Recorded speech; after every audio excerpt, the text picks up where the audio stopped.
in this session, we are just continuing the module 2 of our system. Then there's the geothermal energy. So what is meant by geothermal? Geo means this is our earth. The earth, the energy which is enclosed within the earth, that is in terms of heat, that is thermal. So normally our earth is made up of different layers. So we are just using the temperature which is present inside the core of our earth. We are utilizing that temperature to generate the electricity or to make use of any of our different appliances. So we are just making use of this heat to our converting this heat into our different kinds of energies. That is geothermal energy. The innermost is the core. Inner core, this is of about 800 miles.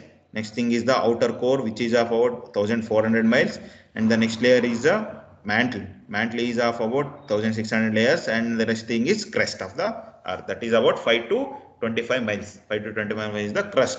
So that is 70% of comes from the decay of radioactive nuclei like uranium with long half lives and that are embedded within the earth. The radioactive elements such as uranium, uranium and other radioactive materials, just by decaying for about many decades, where the energy produced is of highly temperature, and some energy is from residual heat left over from the earth's for motion at its formation. That is, while forming of the earth formation, some energies are generated, and these are left residual heat left over from the earth's formation, and the rest of the energy comes from the meteoritic impacts. Next thing is geothermal system. What is meant by geothermal system? Under the earth's crust, there is a layer of hot and molten rock called magma. This is called magma. This is called magma. This is under the earth's crust. This is the crust. The magma is below the earth's crust, and it is in between the layers of hot and molten rock. And heat is continuously produced here. The total heat that we are getting from the earth is continuously produced in this magma state. The amount, if heat within the 10 kilometer of the earth's surface contains 50,000 times more energy than all oil natural gases reservoirs in the world. The total of about 50,000 times more energy than that we are getting by burning oil and natural gases. No? For that, about 5,000, 50,000 times more than that of energy is available in the magma state. And the temperature gradient between the magma and earth surface causes magma's heat to flow slowly towards the surface where it is lost to atmosphere. That is in terms of evaporations. Volcanoes, we are getting in terms of volcanoes and other evaporations, we are getting the temperature high, to low, and the cooled magma forms the crust, the outer layer of the on earth, which I have told in the previous slide, is created due to the formation of cooled magma. If magma breaks through weak spots in the crust, the result is a volcano. And if some places the crust permits surface water to come into contact with the hot magma, and this molten magma itself contains water which it releases as it solidifies. The heated water or steam rises to the surface forming hot springs and geysers.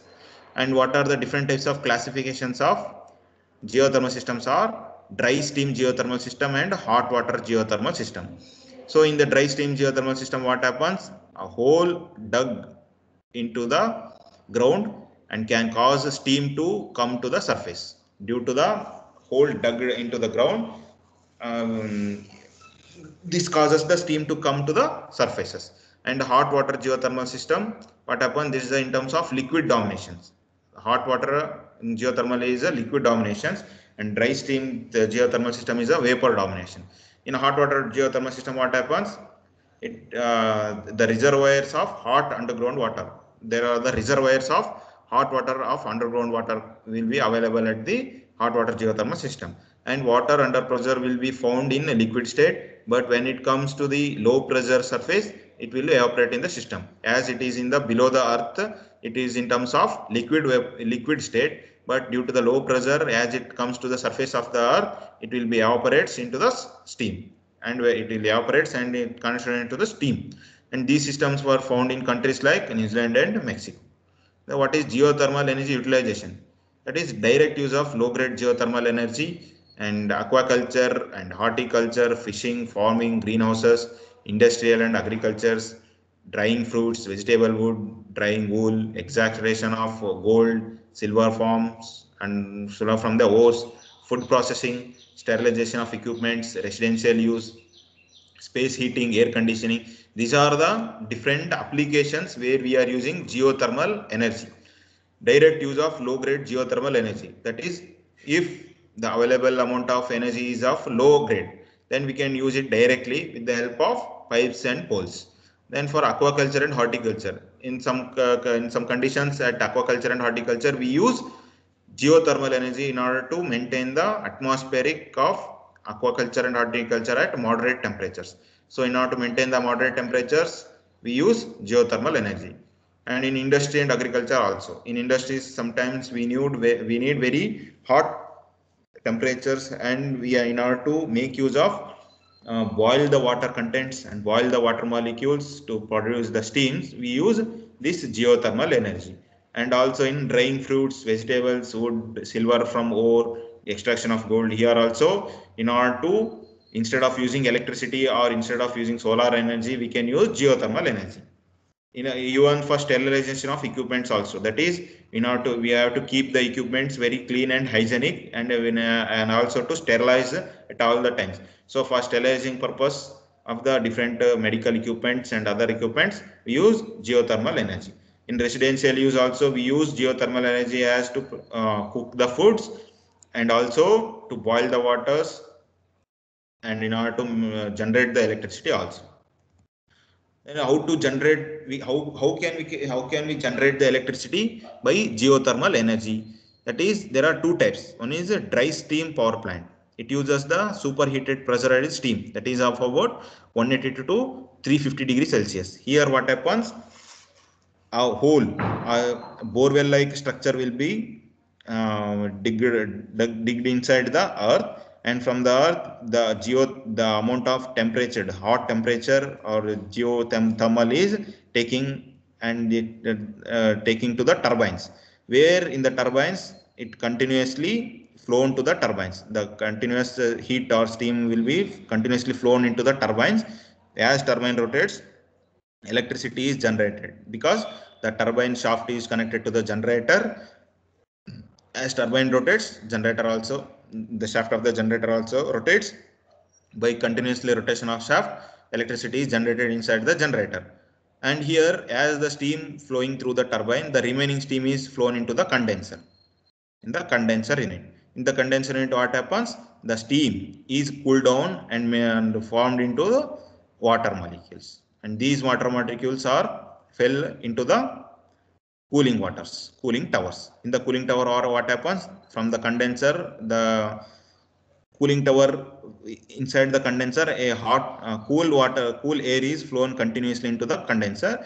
Here what happens, because of the cooling, the hot steam is converted into the cooled water, and that cold water is again sent back into the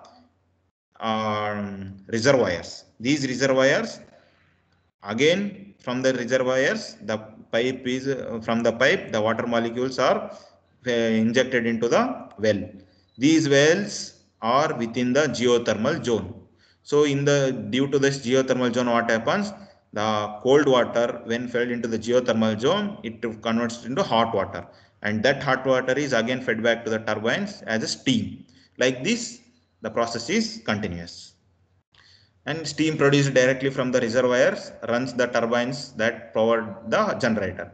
And these dry steam systems are very simple, and it requires, what are the main requirements are there for the dry steam systems? That is, steam condensate injection piping, minimal steam cleaning devices, rock catcher to remove the large solids, centrifugal separator to remove the condensate and the small solid particulates, and finally the final scrubber is required in the dry steam systems.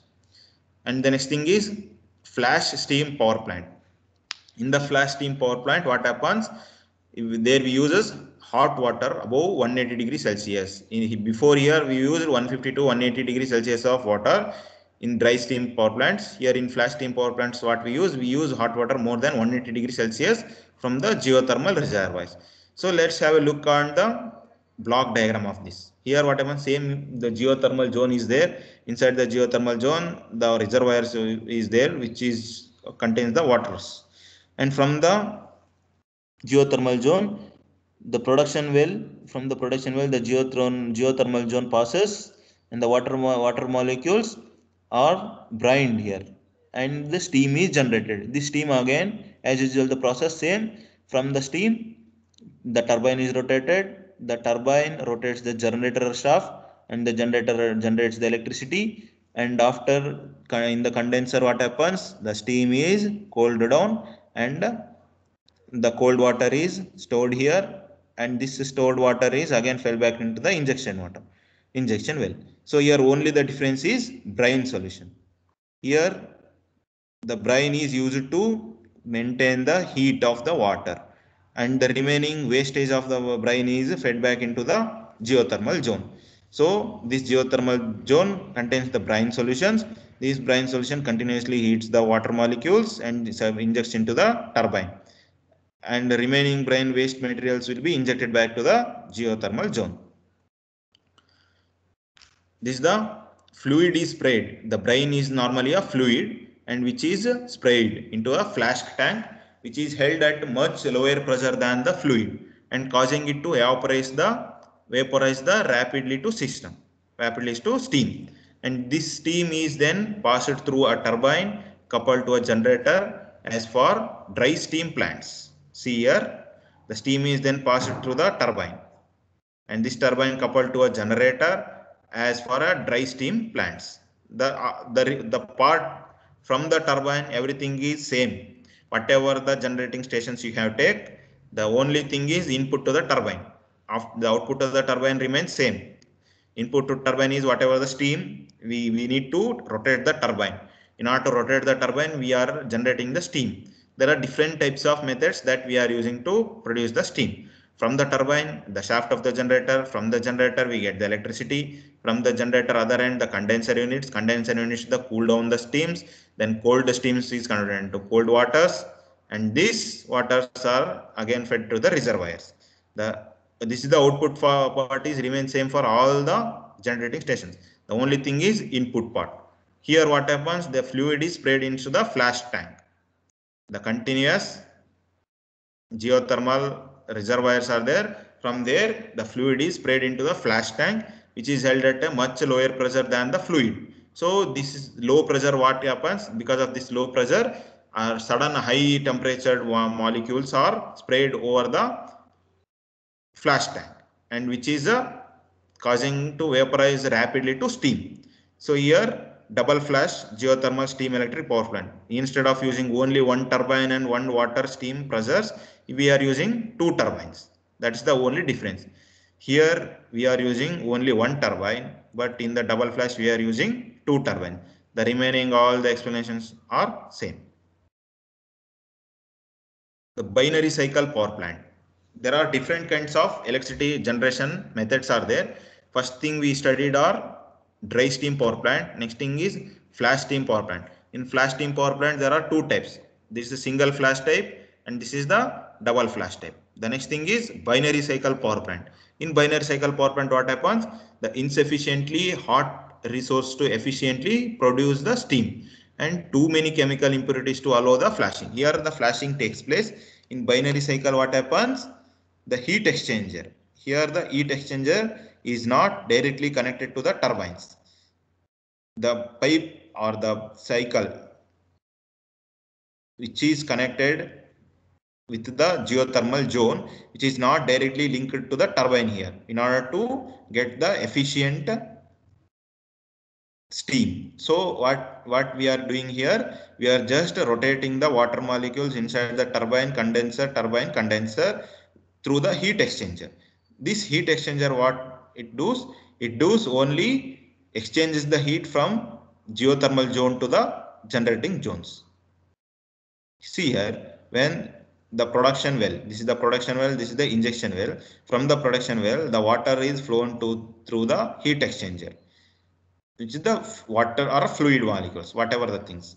So these fluid contents exchanges the heat with the water contents of generating stations. So here what happens when the cold water comes in contact with the hot water in the heat exchanger, here the hot water is get heated and the steam, the generated steam is fed to the turbine. As turbine rotates and generates the electricity, the remaining steam is come into contact with the cooling tower in the condenser area, and automatically the hot vapors are get cooled into the water molecules. And those water molecules again fed to the heat exchanger. Here what happens? The hot brine which is coming into the contact with the heat exchangers previously are fed back to the injection well. After feeding back, again the cycle goes on, repeats here, and this is the one cycle and this is the other cycle. These are two different cycles are combinedly called as binary cycles, and the plant is called binary cycle power plant. So in this process, the geothermal fluid is passed through the heat exchanger, and in the secondary fluid, which has a lower boiling point than the water. See here, this has the lower boiling point than the water. The fluid which is flowing in the primary cycle has the lower boiling point than the water. And it is vaporized and expanded through a turbine to generate electricity. The working fluid is condensed and recycled from another cycle. See here, this fluid is condensed and recycled back to for one more cycle. Similarly here also, and all of the geothermal fluid is re-injected into the ground in a closed cycle system. And in addition, corrosion problems are also avoided. By using these different separate cycles, we can reduce the corrosion problems. And however, binary cycle plants are most expensive and large pumps are required, which consumes a significant percentage of power output of the plant. This is the some disadvantage of this plant. What is this disadvantage? We use more expensive pumps because we use some expensive pumps to pump the water from the cooling plant to a heat exchanger and from production well to injection well. Because of using of large pumps, what happens? The most amount of generated electricity is consumed in the plant itself. That is the disadvantage of this plant. And heat pumps. Heat pumps are, these heat pumps utilizes the constant temperature of upper 10 feet of the earth's surface. So this is the ground level and we are buried inside the ground in order to get the geothermal effect. And similar to ordinary heat pumps, but they rely on more stable source than the air. The pump, the normal, the pumps which we are using for lifting the thermal effect from the geostationary limits. These are the geothermal areas, well-filled, a well-like structures is created to get the thermal effects from the geostationaries. Here what happens? Heat pumps, which are constant temperature of upper 10 feet of the earth's surface. These are continuously get the heat from the geothermal fields, geothermal wells. And multi-purpose total energy utilization of geothermal resources. They are multi-purpose. These steam separated in a conventional manner and used to supply the cheap water. Carbon dioxide extracted from the gases are used for refrigeration and food processing. The amount of carbon dioxide that extracted from the gases are used for refrigeration and food processing, and the hydrogen sulfuric refined to obtain the sulfur. The total energy utilization of geothermal resources. There are multi-purpose that we are using a geothermal station as resources. Those are the what are the those multi-purposes are that steam separated in a conventional manner to use the supply cheap water. From the cheap water we are just extracting the steam here, and carbon dioxide is extracted from the gases.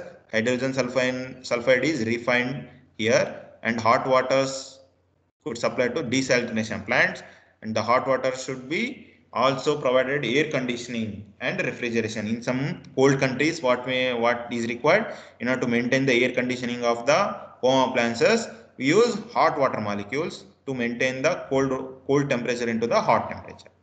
And what are the some problems associated with the geothermal energy? There are which estimation of power life of the reservoir. We don't know how much amount of energy is available inside the earth, inside the geothermal stations. So the estimation of power life is of the reservoir is we can't estimate properly. That is the disadvantage. That is the problems. And the separation of steam from the steam water mixture and its transport through the pipelines to powerhouses. Separation of steam from the steam water, that we need to separate the steam from the steam water and also to transport it to the home appliances, different appliances for the homes through the power pipelines. And the origin of geothermal systems that yield dry steam and why they differ from the hot water systems are unknown. The selection of materials suitable for geothermal system. Whatever the different kind of materials that we are selecting should be of rating with suitably to geothermal systems.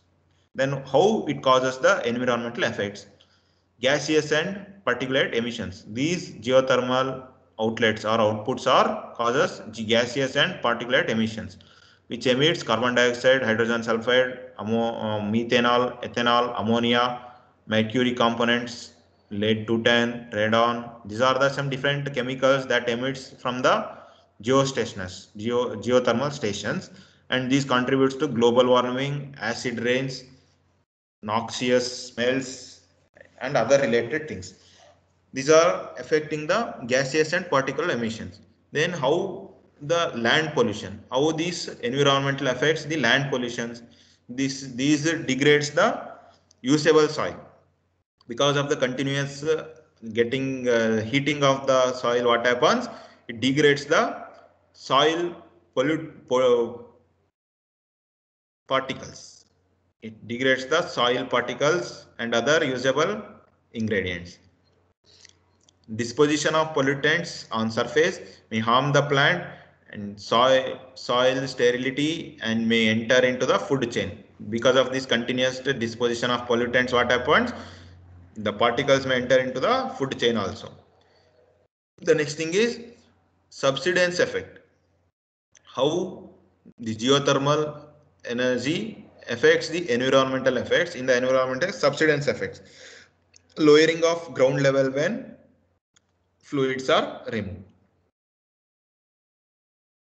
Then what are the seismic hazards? Seismic hazards are geothermal resources and are mostly associated with the regions of high geological activity, which is manifested commonly as earthquakes. At the time of earthquake, what happens? These geothermal resources associated with the high geological activity are manifested at the time of earthquakes. And researchers are directed towards the effects of geothermal fields on the seismic hazards. How this pollutes the water? It contaminates the surface water and groundwater also because of the continuous heating of the surrounding areas of geothermals and producing of continuous different chemical pollutants which contaminates the water molecules of surface water as well as the groundwater. And specific research is required to identify these problems. And what are the biological effects? The numerous unknown effects exist regarding the impact of geothermal operation on the bionature, and it is considered that the delicate balance of environment may be affected due to the chemical changes in social and water caused by geothermal fields. These biological effects are very dangerous to the environment, and that imbalance the environment. And also because of the continuous changing of chemicals, the soil and water also contaminates in the geothermal fields.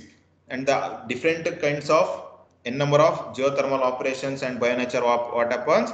The unknown effects are happening at the bionature. And in the social effects also, these creates problems of noise and land use. Okay, this is enough for today. We will discuss the remaining things in the next session.